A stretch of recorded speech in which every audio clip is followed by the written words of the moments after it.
So for a bear sit position, we're going to do external rotation of the hip, pails and rails, isometrics.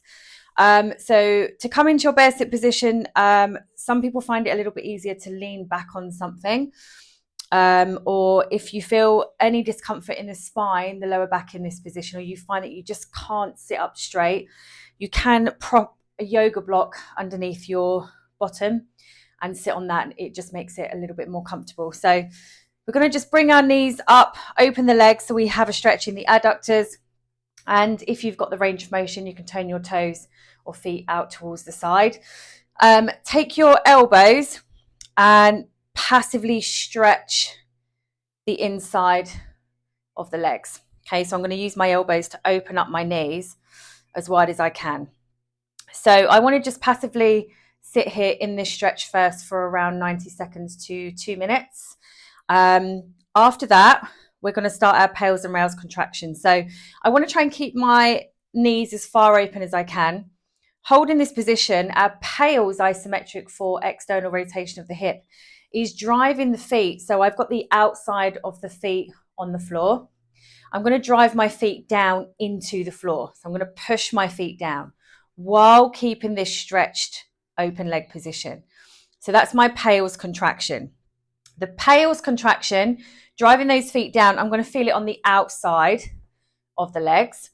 And then our rails contraction is trying to lift your feet up off the floor from this position. So just imagine that your feet are on 2 weight scales. On the pails, we're trying to make those scales as heavy as we can. On the rails, we're trying to make the feet as light as we can. So we're trying to decrease the weight on those weight scales and make them as light as possible. On the rails contraction, try not to pull those knees in. We still want to keep them nice and wide.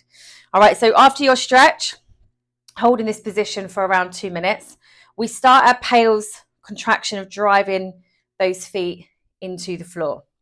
If we go for around 30 seconds, we're going to use that time to build up that intensity. For that last kind of 10 to 8 seconds, we want to try and go as hard as we can, driving those feet in. Once it gets to the end of that, say 30 seconds, when you've done your really strong effort, so we're slowly ramping that up. So if we're holding our strong effort for the last 5, 4, 3, 2, 1, we go straight into that rails contraction of trying to lift both feet up off the floor. So I'm making this as light as possible. So knees stay open. I'm trying to make them as light as possible on the floor. Strong effort. Build it up to your greatest, safest effort. Hold. And then relax. So I always do a 30-second pails, 30 seconds rails to warm up those tissues, slowly building up that intensity. And then if you feel like you can go for a much stronger effort after that.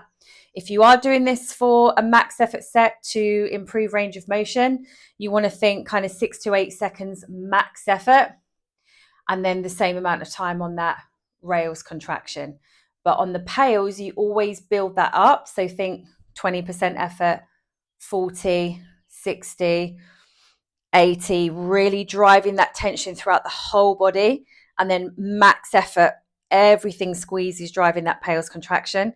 Same on that rails, max effort, everything in the body squeezes on that max effort as well.